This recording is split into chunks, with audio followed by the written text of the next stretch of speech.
Okay, so first off, I'm kind of just going to walk through what I did. I think we both saw that at the same time. It was my spreadsheet as I was getting ready. And I just changed it. So what, I'm kind of just going to walk through my itinerary basically of what I did, and just kind of talk about things chronologically rather than geographically, which will pretty much be the same thing. And then we'll have just questions at the end of anything specific you want to ask. So packing, get started on this. Packing in layers, obviously, I brought way too many shirts. I only wore like 3 of these because the tricky part is, like, once you find out what works for you and what you want to wear, you just wear the same thing the whole time. I really do recommend wool blends. They dry quickly. You don't get stinky after wearing it for 5 days straight. And then I had 1 pair of hiking boots and then a pair of snow boots that I could put on. I brought these. So I could slip them on easily anytime I needed to leave my cabin on the boat. So that was great. I brought binoculars. I never really used them. I tried to do some whale watching with them. Didn't use them. Ski goggles instead of sunglasses were greatly helpful because in the zodiacs, you know, sometimes things bump, and then also water. Also, your sunglasses fog up, and so ski goggles help with that. I have far too many of these hand warmers. I only used 4, and now I have a lot. The bag that I packed everything in, and then a day bag with a little Camelback bladder for water, because I didn't want to carry around a water bottle everywhere and lose it. So this was very handy. And then just like waterproof pants, waterproof gloves. They provided a parka, so I didn't have to worry about that. And then so many socks. I wore at least 2 pairs every single day. So you never bring enough socks. So there's that. Okay, and then I just wanted to start out. We were looking through our pictures, and we're like, we started, and then I was like, oh, I don't remember where this is. Yeah, this is Dan's house. And because we had to stop there before we left, and I was like, oh, this place is so pretty, and I was like, oh, wait, we already live in a really pretty place, so just don't forget that when you're traveling. Anyways, okay, so what we did, we flew in, we went from Missoula to Dallas to Buenos Aires to El Calafate. We had no hotels in between there. It was a lot of flying, and I didn't like it. But luckily, no flights got canceled. We were very, very fortunate that everything followed through. So by the time we arrived in El Calafate, we were just in a coma because neither of us could really sleep on the plane. Planes are getting smaller and smaller, so it was very uncomfortable. And then the next morning, we took the transfer straight to El Chalten. So this is flying into El Calafate. The rivers just have this really cool color because of the minerals. The landscape is very anticlimactic, so definitely help set the expectation that El Calafate is not really the Patagonia region. It's a little anticlimactic, and that's pretty much, like, cool, I just drove into Wyoming. I'm glad I flew so far. And then the next morning, as we're driving to, can you zoom in on pictures here? No, maybe. I don't know, not worth it. Anyway, so then we drive all the way from El Calafate to El Chalten in a shared... It is. So this was our very first look at the lake as you're passing, and Fitzroy's hiding somewhere back there, and it's so tiny, and a little tiny iceberg. And so I was just like really, really excited to finally get to see this mountain. And so you drive up Route 40 and then over. Really, you don't do that in here? Oh, fine. Zoom out a little more, I think. How do you crazy kids do this? There we go. Yeah, okay, so we're driving along.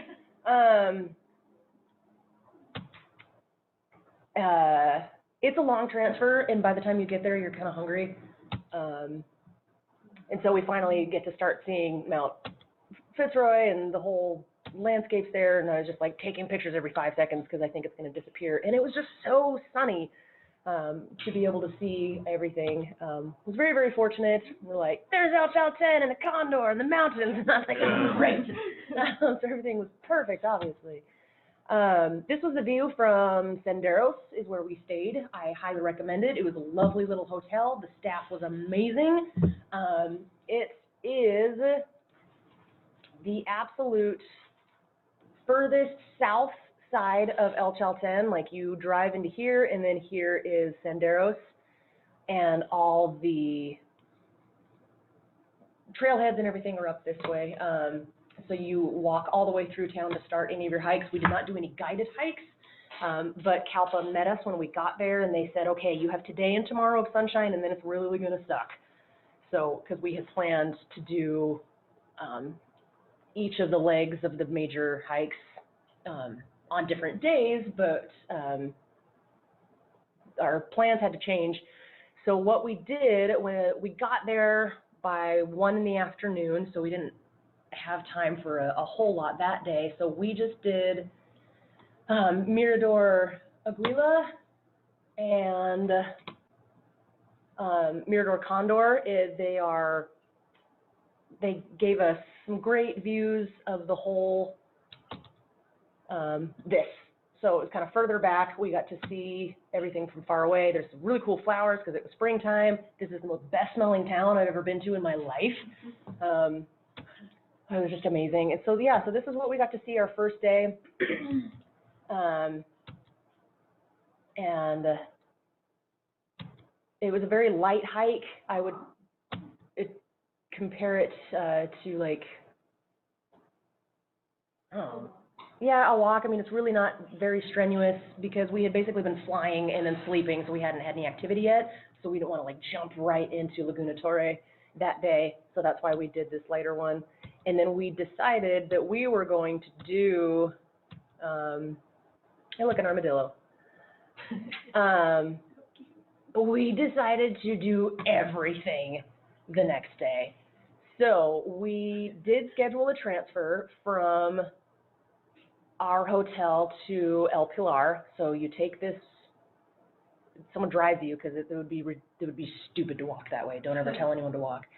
And we hiked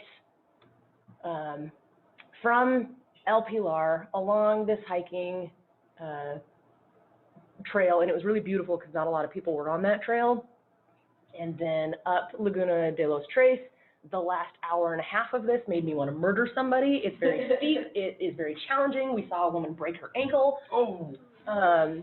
What time did you leave the area? Did you try to go No. Because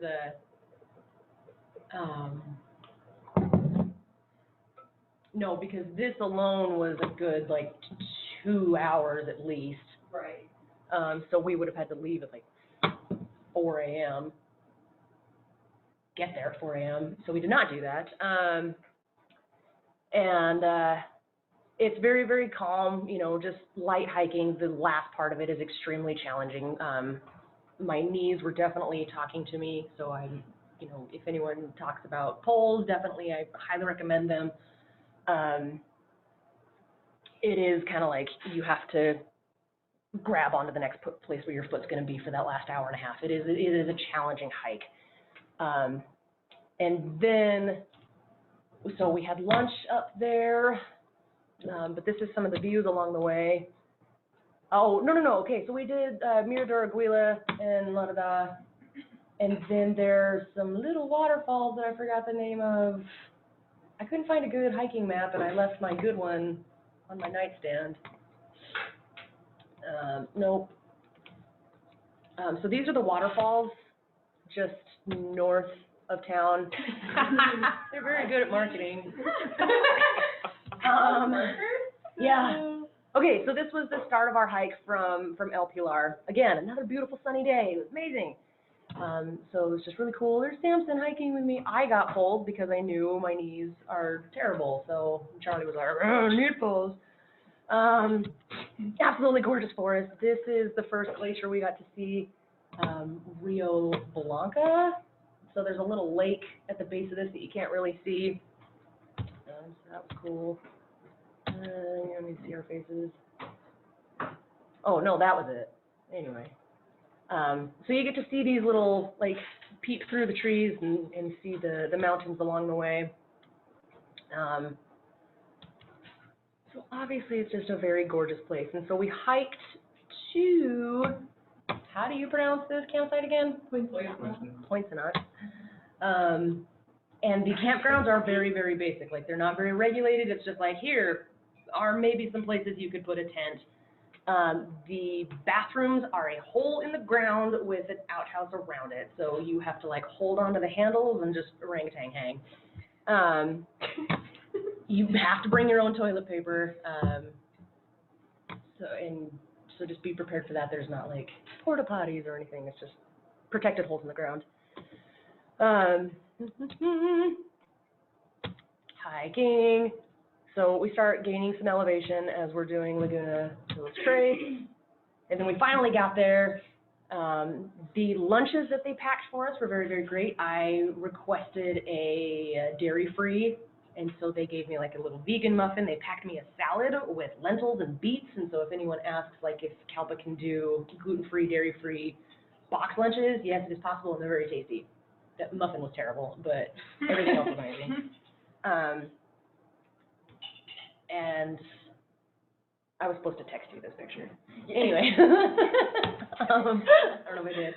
So we're waiting. Yeah, so we finally got there. This lake was frozen, so you could see some crazy people had hiked across the lake, and they were making their way up. And these are people. I was not brave enough to do that, because I was like, I've seen too many movies, and I know what happens when you cross a frozen lake. But this is what the mountain range usually looks like, because there's always clouds just hanging around it. So that's very, very typical. So this was still very fortunate that we could see it. Charlie did a snow angel. But then the other lake was not frozen, and it was just gorgeous. I was exhausted. Samson loved it so much. He stayed forever. He left you. He did, and he took my buff with him.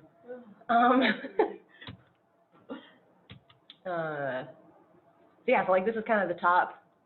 You can see how high up we are. So we definitely gained some elevation, and then we got back down, and the trail goes like from here back down, back down Laguna Capri, then back down to town. But what we did is we hiked along here to the two connecting campsites, and then continued on to Laguna Torre, all in one day.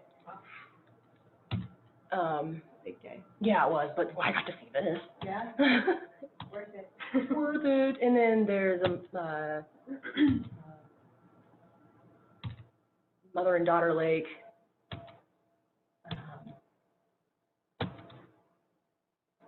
So, and again, not as many people along this way, because most people are doing the busier hikes from town. So it was cool to see these lakes. I saw this tree, and then I went inside it. Okay, so then we finally got to Laguna Torre, and it's not as extreme of a hike at all. It was much more relaxed.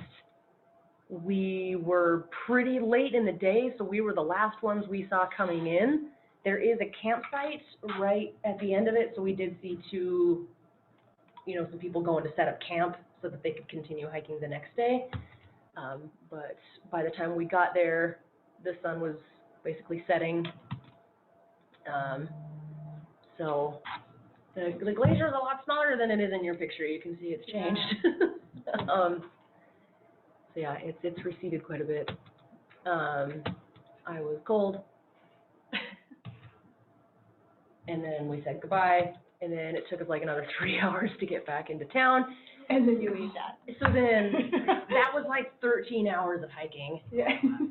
But then the next day it was so windy, there was like rain going sideways, and just like we went outside and there's a waffle cafe.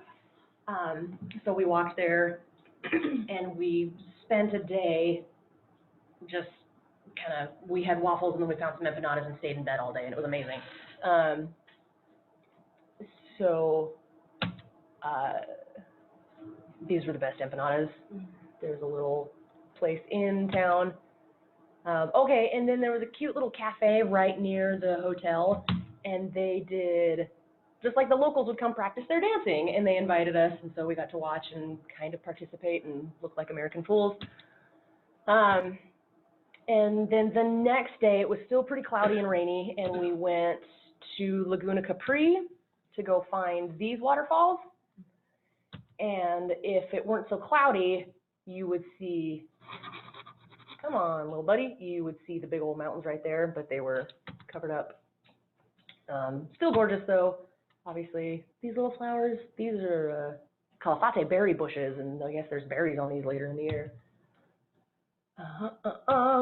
So yes, I love that town, and I want to move there, so when I up and leave, don't be surprised. Okay, so then,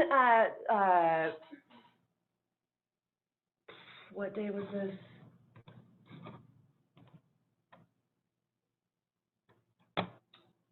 Yeah, everything because we're insane, and then a free day, and then... Why are you so far away? It is, it's so far away. It's like at the end of town, you can't walk to anything, you have to get a transfer to town, but they have a really kick-ass dog.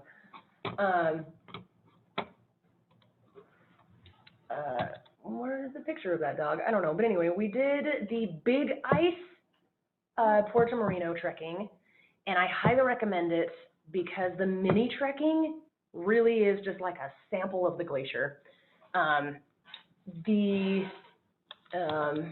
If I have a picture of it. So what they did is they picked us up in a bus of 50 people, and I was very, very nervous, and we did like a bus tour of the glacier. There's these cool viewing docks where you get to walk all around and get all these different views of the glacier. And then they say, okay, meet us back at the bus in an hour. So we did get to wander around, take these pictures, and that was everybody. And then they drove us back to the boat where we separated into Big Ice and mini trekking groups. The mini trekking people, their little starting point was here, and they just kind of got to walk along the glacier, and then they were done. But with ours, I'm going to take a lot of pictures of this and that. Oh yeah, what? You were not allowed to eat your own food in this snack bar. That snack bar was a bathroom. I was very confused. So with ours, they put a little harness on you and a helmet, and then we hiked for 45 minutes alongside the glacier, and then we got to put the crampons on, and then we got a much deeper look at the ice, and I really think we need to change the description of really what it is. It's not just more time on the ice, it's like further in, so we got to see more full landscapes of the glacier, whereas the people at the mini trekking, it would like cut off right here, and then they would see the viewing point where we were just at, and they would see the boats, and they would see the lake. So that was really cool. And we got to walk around, fill our water bottles with glacier water. If you only drink this water, you will get very sick because there are no minerals in it. So it was just, that's a weird motion. My picture kept taking Harry Potter photos, and I don't know why they move. Yeah, so just stuff like this you get to see. And then everyone brings a box lunch. Again, Kalpa provided our box lunches for us. They had a little salad, a little sandwich. How big was the group you were in?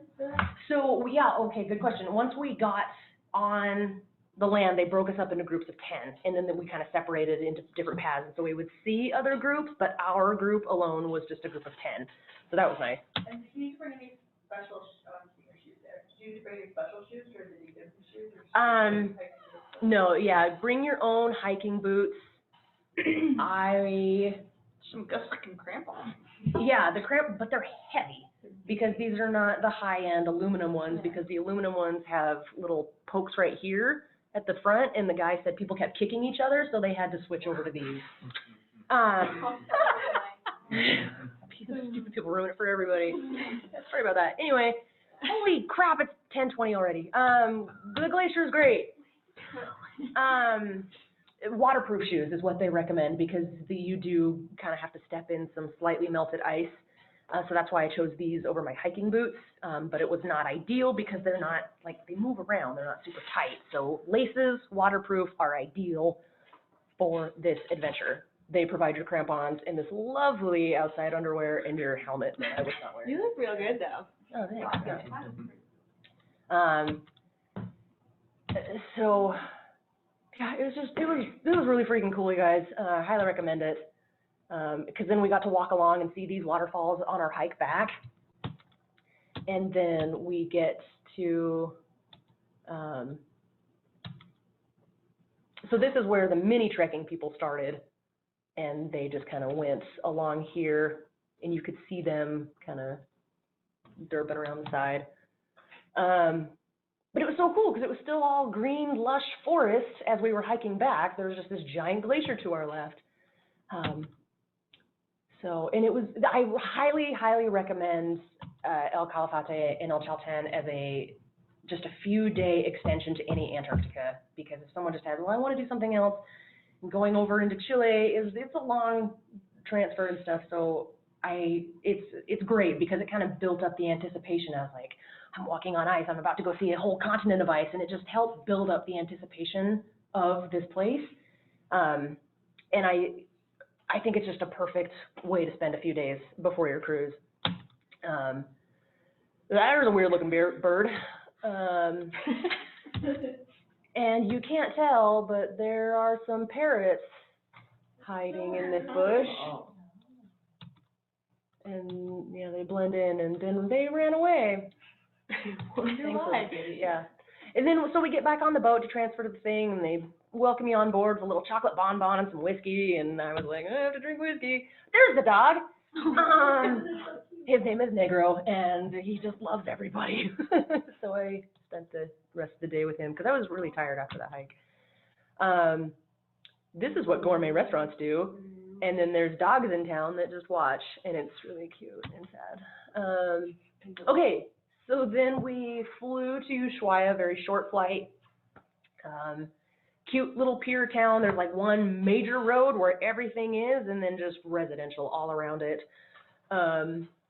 We just did like an Airbnb my first night at Hotel Monaco. It was a 2-star hotel, and it was very scary. There was blood all over the sheets. It was a terrible place. But we don't work with them, so it doesn't matter. What's this? Trees. I don't know. It's pretty. Why did I take this picture? Did you go into Tierra del Fuego? We did go into Tierra del Fuego, and we did the trek and paddle.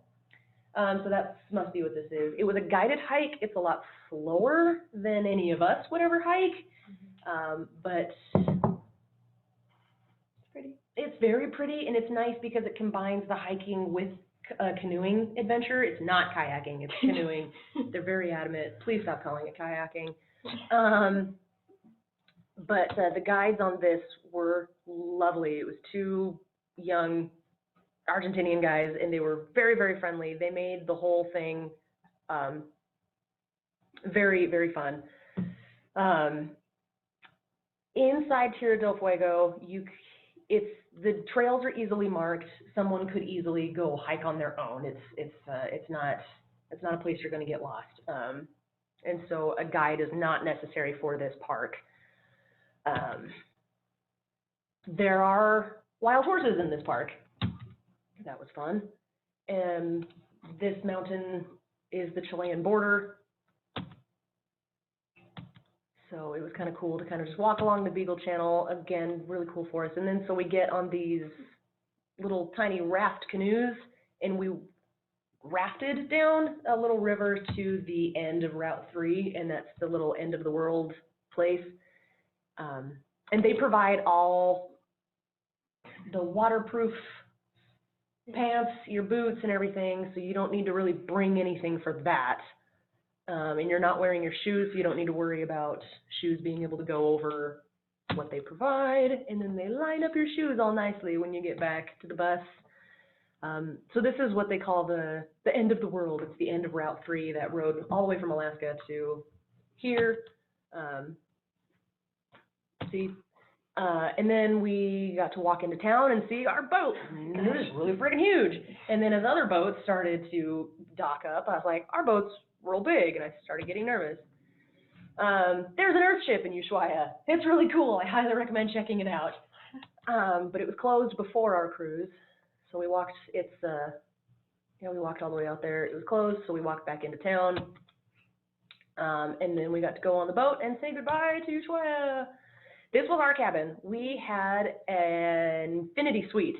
It is the only category without a balcony, but this window does roll down and it becomes a Juliet balcony.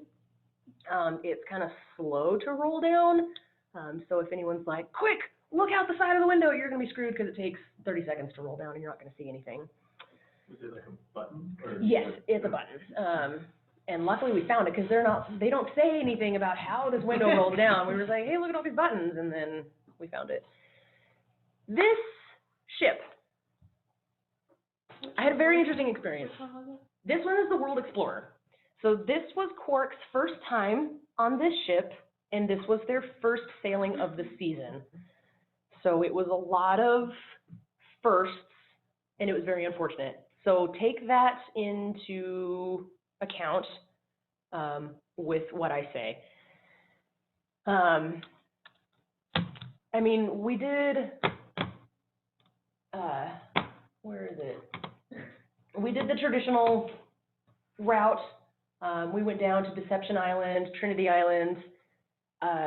We finally got to see the continent here, but we didn't get to land until Nico Harbor. Yeah, so we were on the boat for a while before we got to see it. Yeah, on the 8th, in the second day.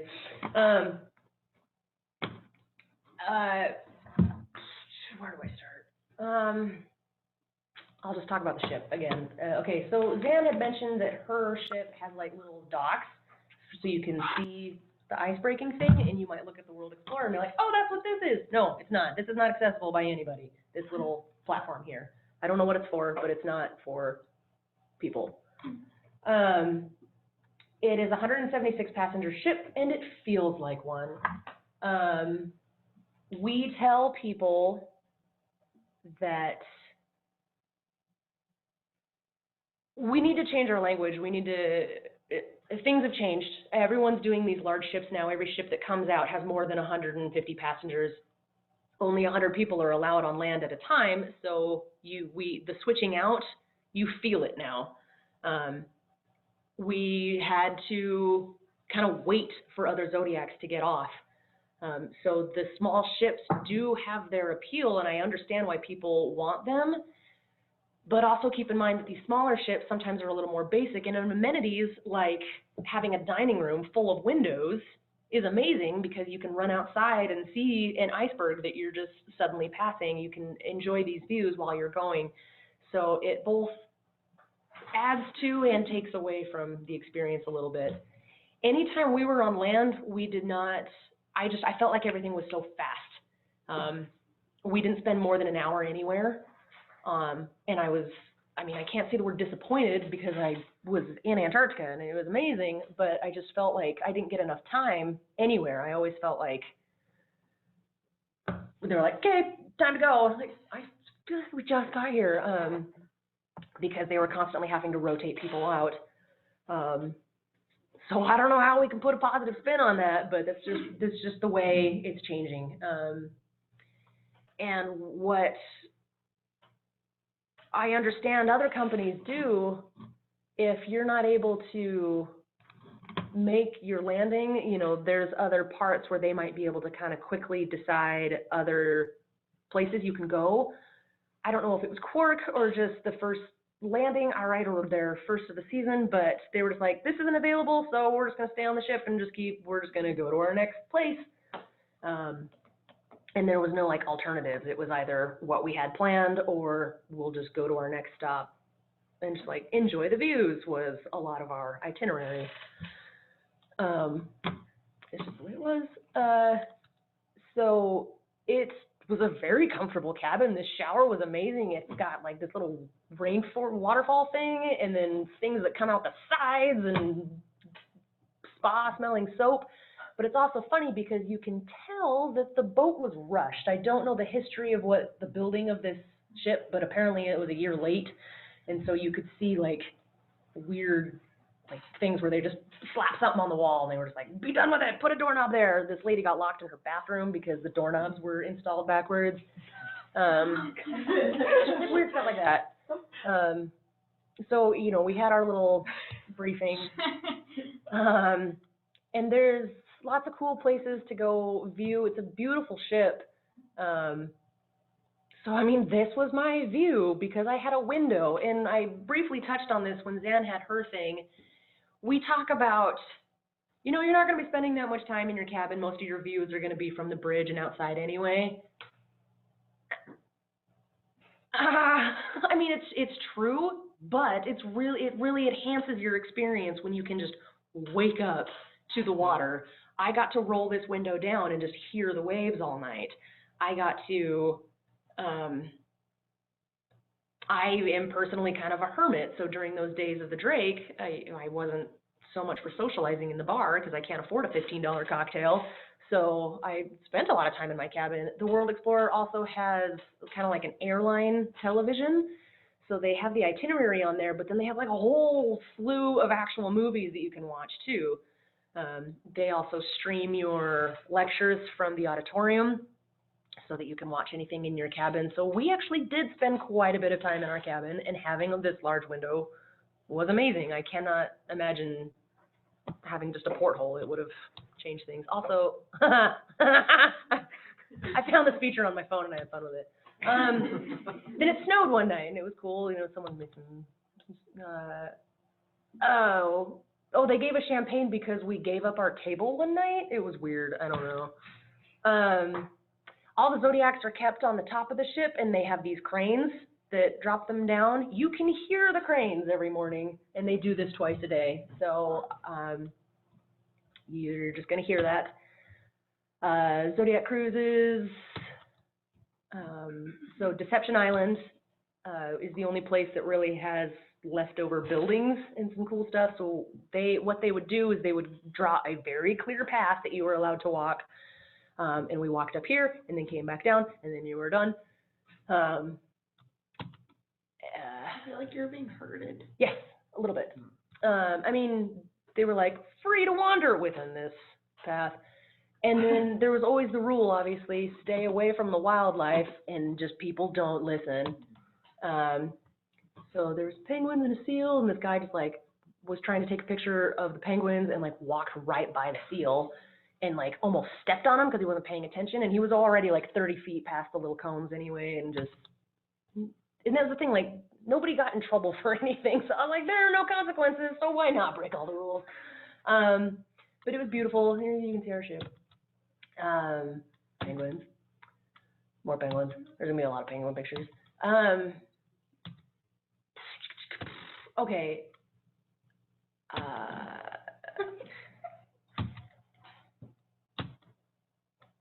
I'm trying to think of what I really want to say. There's a seal on there. Zan talked a lot about company culture. I know Kelly came back very passionate about Polar Latitudes and their emphasis on citizen science, and just, you know, those companies left an impression on their travelers of, you know, just something to walk away from of like why you would choose this company. Quark did not do that for me. They did not impress me anyway as a company themselves. Obviously, Antarctica itself is an amazing destination, and that is what they deliver. But at no point was I like, yes, this is why you need to go with Quark. As a salesperson, if you have someone that's like, I just want to check it off my list and I don't really care about the place, Quark I think is going to be a great option for them, for people that just want to experience it and just really, they don't want any add-ons. They don't want like just the destination, no added experience. Quark is great for them. I don't want to like speak ill of them, but it's just, this is my impression of them. We had a very unfortunate experience. We had a group of travelers on board that should not have been allowed to go camping. After the camping briefing, they made it very clear that they were not ready.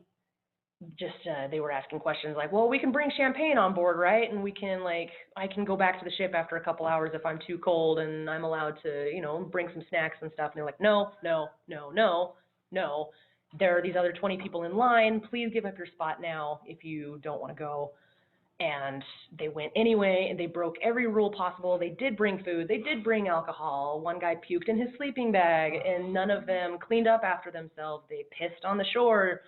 And there were no consequences for them. And so it really, I mean, from a company standpoint, obviously, they couldn't do anything because they didn't have any hard evidence that it was specifically these people, so they weren't able to do anything. But everyone knew that they did it. They were extremely obnoxious. They woke everybody up at 4:30 in the morning because they couldn't sleep, so obviously neither should anybody else. They were just the rudest people I've ever met in my life, and they were just allowed to keep doing this. And they not ruined the experience, but they just definitely dampened it for 150 other people. And Quark was like, sorry. Like, so it was unfortunate. That's not an everyday thing. Everyone had mentioned this is the first time they had encountered an entire group of people being this disrespectful. I had a conversation with him at the end and just straight up asked him, you know, if he even respected Antarctica. He straight up said no. He had enough money to not have to care about these things. And I ended up screaming at him, but... Where was he from? Brazil. So it was just kind of it was an unfortunate experience. And so I am sad that a lot of people get to go to Antarctica and have these amazing experiences, and those assholes kind of stole it from me. But it's still an amazing place. Like, it's fucking gorgeous. That was really cool. Going early in the season really does have its benefits. As you can see, all the snow is still there, like even around the nests. You went later, like I imagine this guano extends much further. It's just covered. Yeah, and then so smelly. so this was just like, yeah, I definitely smell it, but I can only imagine what it's like in March. It comes back to the boat with you. Oh, yeah. Well, the World Explorer has these little things you have to walk through that scrub your boots as you walk through them. And then they have a mudroom downstairs. You leave your snow pants and your boots downstairs, so you don't have to keep anything in your cabin. Look! I can watch these guys for hours. I know, seriously. Yeah. So cute.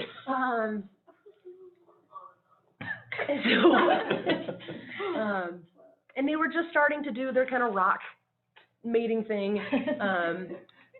And for the most part, we just saw Gentoo penguins. We did see some Adelies. We got to see every seal. So that was really cool. It's a piece of ice. Oh, I know. Okay. Yeah. No, I did not see any whales. Some No whales. people It's did. Early for whales, right? But someone were like, I swear there's whales out there. I did not see them. They're just like really cool icebergs in their, you know, early stages. What is that? It's a piece of ice and a bird. Oh, a bird, okay. Yeah. So it was just the place itself is just absolutely amazing. Obviously.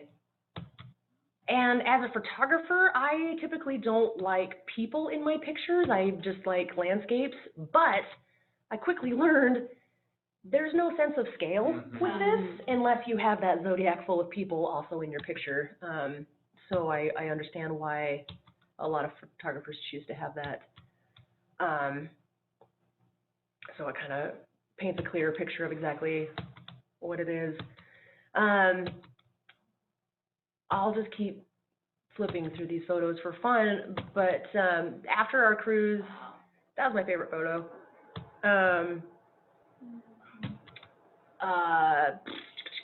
After the boat, we got back to port very early, so they kicked us off the boat at 7 a.m. so no one could check into their hotels. So Hotel Albatross downtown is kind of like this Quark mecca. People are coming and going all the time, so we just snuck into their lobby and slept for a couple hours, and no one said anything because they're used to all the Quark people coming and going anyway, so if travelers need a place to just chill, I recommend that place. I gave us that day and the next day in Ushuaia because I wanted to find something to do other than Marshall Glacier. And so we tried to, just east of Marshall Glacier, there's supposed to be a trailhead, but it was flooded and mudded over and we couldn't find it. And we ended up kidnapping a dog for a day and just got lost and then ended up in someone's backyard 3 hours later. So we did not do this hike, and so I was trying to find something else for people to do in Ushuaia. So Kalpa is coming out with some more like overnight and day hikes and stuff. So those will be really cool, and I would recommend those. But really, just don't really plan anything for after Antarctica. Like, nothing's going to top that. You're going to be in such a daze. Just go home after that. But having said that, we did do the, Is this penguin feet? yeah. I love that.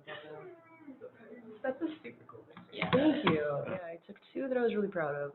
You had really nice sunny weather. We did, yeah, and that was the thing, like, may have had Brazilians, but I had really sunny weather, so. Brazilian. No, I don't think so. No. There's no way. Did you guys get to camp? We did, yes. So we camped, and that's when they puked and pissed all over the land and Oh, woke so us you were up. with them when they did that? Yeah, there's Ah. Heard across. So what you do is you dig out this little spot. You just dig out this hole that you're gonna sleep in. They didn't give you shovels? Kick it out. No, they did. Charlie didn't want to use one. He was like, I want to do it without a shovel. Weird. I love him.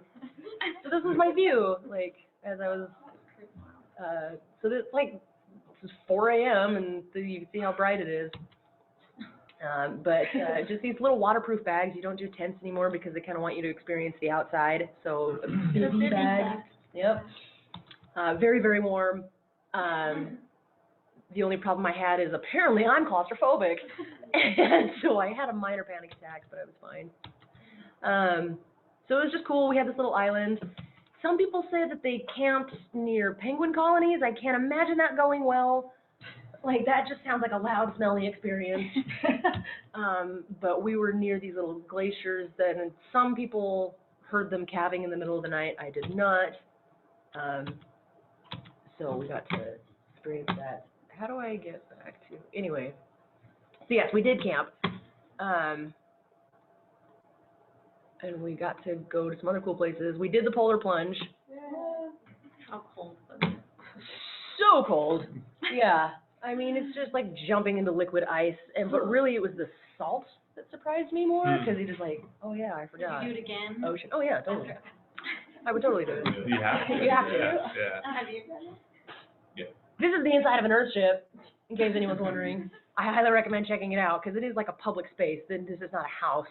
They have it set up to kind of teach people about sustainable living, solar panels, and because Ushuaia is so windy, they typically do wind power.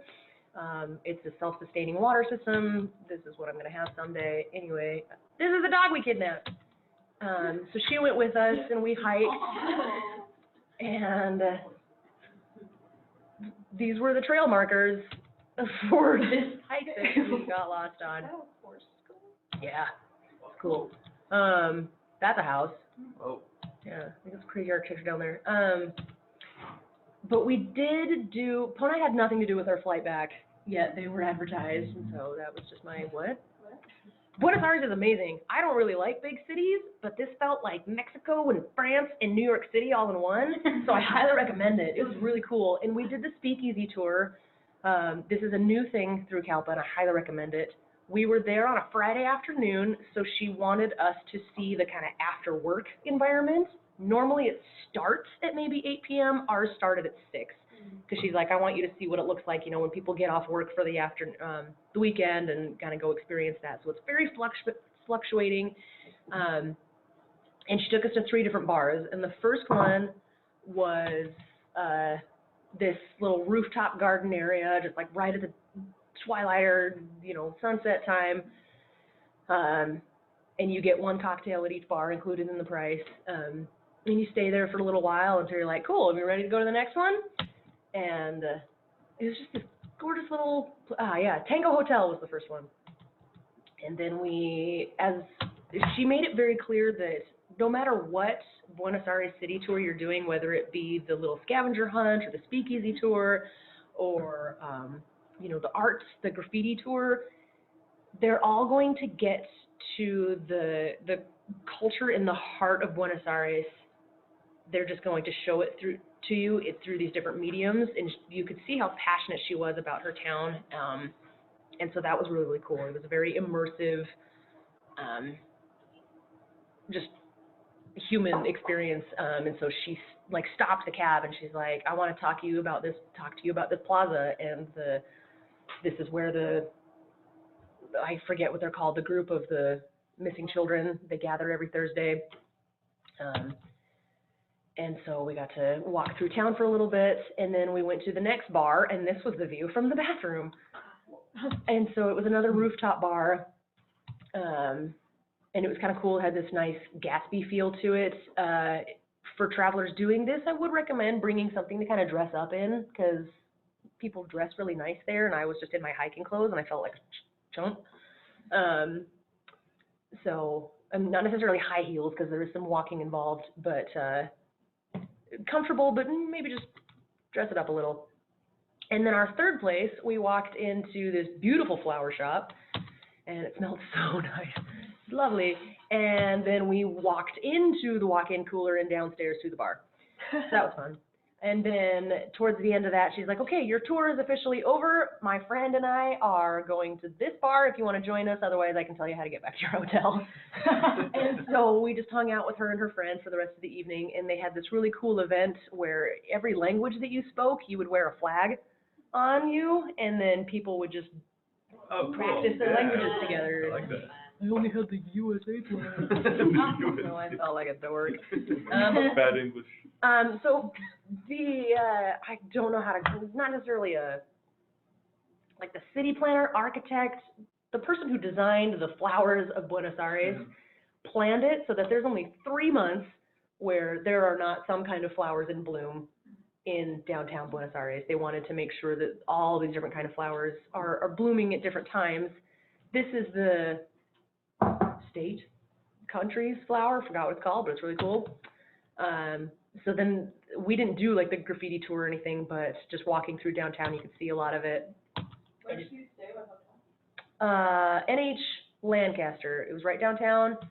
I highly recommend it. Any other notes I made? Kidnapped a dog, mate tours. No, and we just walked down Defensa Street. I think we mentioned that somewhere in our Buenos Aires free time, and going down to the San Telmo market. So we had a whole day just kind of wandering around Buenos Aires on our own before our transfer picked us up to go to the airport and then fly home and then go to work the next morning. So this little flower thing, there are different kinds of plants in here, so that there are always some flowers on here, and this is the equivalent of Times Square, New York.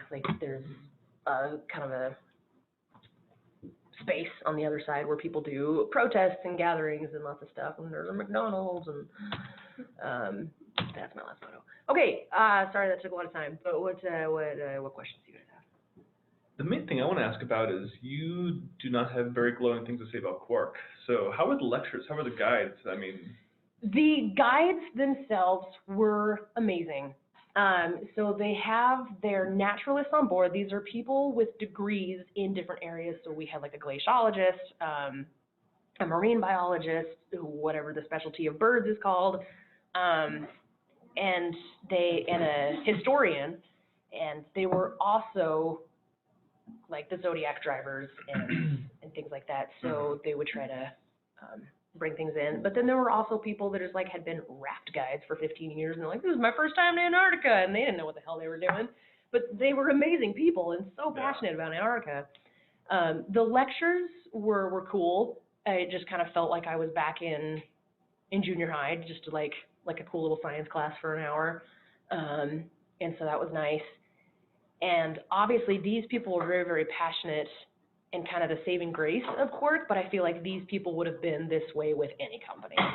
They weren't like Quark specifically trained in any kind of thing. And Quark had actually hired a lot of people from One Ocean. A lot of people had come over from them. A lot of people had just been doing Arctic tours for a long time, and this was their first time to Antarctica.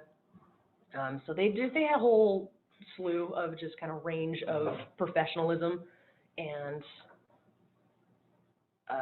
levels of education, but the passion of everyone was very, very widespread. And it was nice because with every meal they would sit with you in the dining rooms. You know, they just come down and they see an empty seat at your table, just can I join you? And yes, please. And so we got to know quite a few of them really well, and that was my favorite part, getting to meet these people and just talk to them about their experiences and also their lives outside of Antarctica. Does that answer your question? Yeah, I think so. To piggyback on that, how's the food? Meh. Yeah. I laughed during Zan's thing once because she was like, "Oh, the food was amazing." We had you have a buffet breakfast and lunch.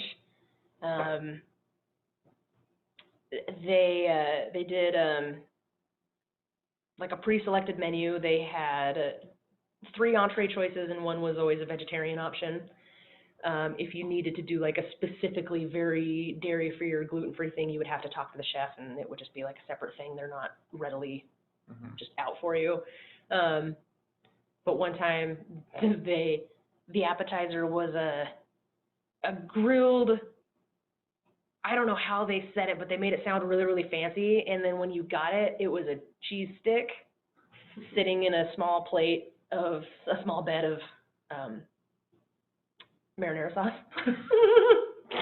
Sitting in a bed of marinara? Yeah, just like a half a cheese stick in like a thing of. So that was really funny. Yeah, I mean,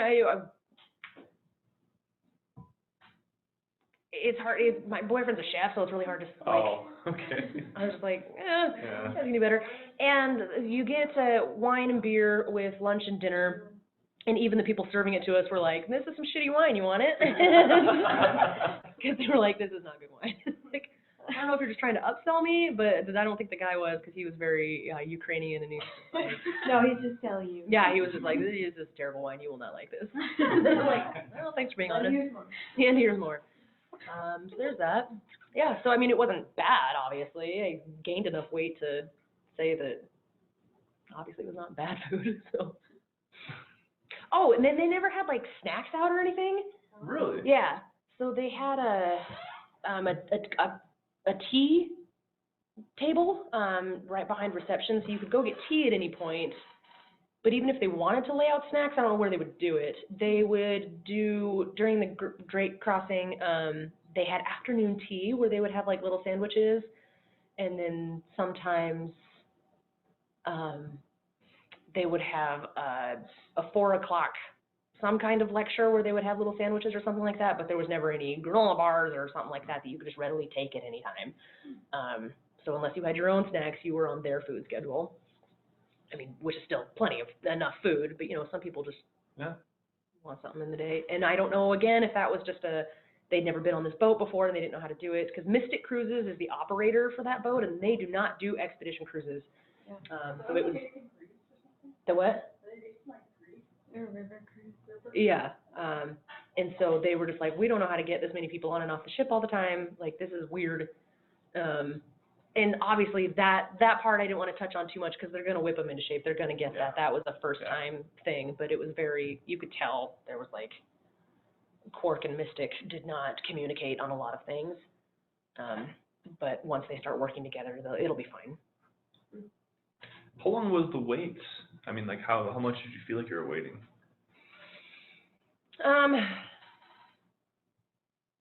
When they would call the groups down, there would be at least a half an hour between each group of being called down.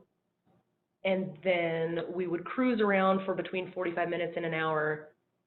and they all have walkie-talkies to try to communicate with each other, like, okay, is your zodiac leaving? Because we want to go on shore, but just there's so many zodiacs out there. They're like, oh, I thought you were going on shore. And again, that was just kind of first cruise of the season. They're getting into it, but there were a few times where we would wait at least between 5 and 10 minutes, just kind of doing some circles, waiting for a zodiac to get off so that we could get on. Did they split you up in like specific groups, or did they do it by floor for when they were doing? They did it by, I don't know how, because I didn't never see any of our neighbors. They were not in my group. I know they tried to keep, there was like a large French group on board, so they were all one group. They tried to keep all the Brazilians together, but they just did whatever the hell they wanted. So I have no idea how it was organized. Not by age or anything, because there was only like 6 other people our age, and they were all in different groups too. So at the beginning, did they tell you like you're in group 3, or? Yeah, it was just separated by animals, and they just said they're posted on the wall, and go find out what group you're in, and that's your group for the rest of the thing. Gotcha. Mm-hmm. Cool. Yeah, so I don't mean to like put a bad taste in anyone's mouth about Quark. I just, it's just, like, I think it's very important that we set travelers up with the right company. Totally. Because there are different choices now, and a lot of them are adjusting to these larger ships and just the growing tourism of Antarctica. But just honestly, just anyone that is looking for more of an experience, like you can, as you're talking to them, if they have a passion about anything, I just would really try to explain to them, like, the experience, don't like shit on Quark in the meantime, just say, you know, like, these other companies really put a high emphasis on your experience. Polar Latitudes is very passionate about citizen science and making sure travelers walk away with information of what Antarctica is and just like, you know, the science of it. And hopefully, you know, Penat will have some kind of something as well, but yeah, Quark was just like, I think they've got them on board too. yeah, like, so that's what it is. I just did not feel any company culture. There was no like fun things. Erin said that when she was on board, they did not a costume contest, but like a come up with a weird thing to wear on your own. They didn't do any kind of barbecues or stuff. There was a pool and a jacuzzi on board that they never opened, but again, I think that was a Mystic Cruises thing. There was a back outdoor dining area that they never opened up. I mean, the weather was calm enough. They had no reason not to. It was just, A lot of kinks to work out. I guess and it was just frustrating because a lot of us kept asking, like, hey, when do we get to eat outside? When do we get to eat outside? And they're just like, and so they didn't know. And so I kind of tested the limits a little, and I took Erin's idea and I convinced our group to all wear bathrobes to dinner one night. And so we were the only ones of our age group on this ship. We called ourselves the kids table. And fantastic photo. yeah, and when we walked in, the maitre d' guy was like, because he would always greet me like, oh, hello, Madam Rachel, hello, Sir Charlie, like every evening, and he smiled when he saw my face, and then he saw my bathrobe, and he just, and I'd like, just keep walking, don't let him say no. And so we had dinner like this, and our expedition leader, the main guy, he saw us and he goes, I'm going to pretend I don't see this.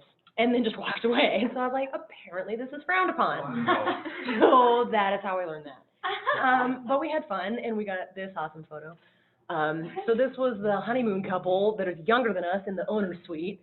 And no one's in the industry. And They no, weren't, like, no. There was just, I don't, Rich. yeah. And these two live in Bali, and and this guy was traveling with his dad, and then there was Charlie and I, and we're like, alcohol's really expensive, you guys. So, let's have a drink in our hand. So, there's that. Yeah. Did you see other ships or companies when you were on the peninsula and like around the island? At one point, we woke up and there was a big old ship right behind us and nobody knew what it was. We're like, what ship is that? And even the guides were like, I've never seen this ship before, and we couldn't make out the name. We had the binoculars and it was like, they're like, it must be a Hurtigruten ship, because we couldn't, Pronounce the name. well, we couldn't pronounce it, but also they're just like, I don't know what ship this is. The Ocean Adventurer was close to us. They had like a specific ski thing happening, and you could hear their group over the walkie-talkies while we were on the Zodiacs. And so we're just like, what are they talking about? And they're like, that's not our boat. I'm like, oh, okay. But we never saw them, so. Yeah, Ocean Adventurer, big ship. Oh, and then we did see one ship about the size of the World Explorer as we were coming back, but I don't know which one it was. And like you see, like it's off and it's, you can see it, but it's not. Yeah, I mean, it never, was never Mm-hmm. in the same bay or channel as us or anything. Kelly, just to compare, like, how long were you on shore? Was it longer than an hour? We would have like 3 hours on shore, maybe longer. And then the Zodiac ride too. Yep. Yeah. Yeah, difference. it was a very immersive Yeah. experience. I mean, it was 106 people Right. on our Right. ship, so Yeah. they could do that. And I did intentionally choose this trip for this reason, because they didn't have any kayaking groups or anything like that, and I wanted to see how they handled a large group without these extra things, because that's just the way it's moving. Like the Ultramarine that they're coming out with is 199 passengers. All these ships that are coming out are high passenger counts. Antarctica's changing. Just those 3 hours on shore is going to be not as common anymore. It's just going to be like a Stop. yeah, I mean, it's still, the destination itself sells itself, but just, it's the same way as small towns growing. It's the same as, it's just, things change, Mm-hmm. and we're watching that happen.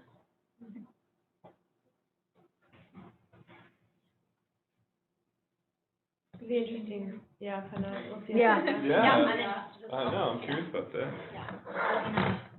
Especially with the climate change focus, would be interesting to hear about. I'm very excited. And how they handle that as opposed to parks like inaction towards people's attitudes. Like, curious if you'll have people that maybe don't realize that that's what they're getting themselves into.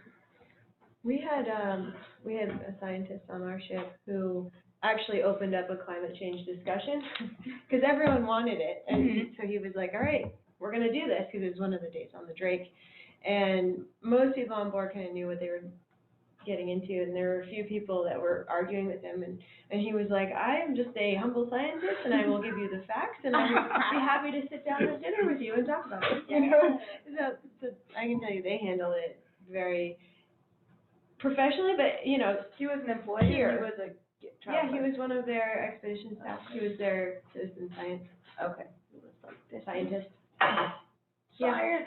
Yeah, but I think a lot of their staff, and maybe a lot of the smaller ships that are focusing on these experiences or these lectures even more, are well equipped to handle those conversations, instead of just kind of like, they don't wanna talk. Yeah, I'm interested in what the. How big is the beach was and be like. It's like over This is gonna be a bunch of Argentinians. It was 260, but it'll only be at 200 for Antarctica. Yeah. At least, I'm very curious. Yeah. Well, that's what they say, Actually, right? Yeah, I'm we'll very see. curious if you get there and it's like actually 250.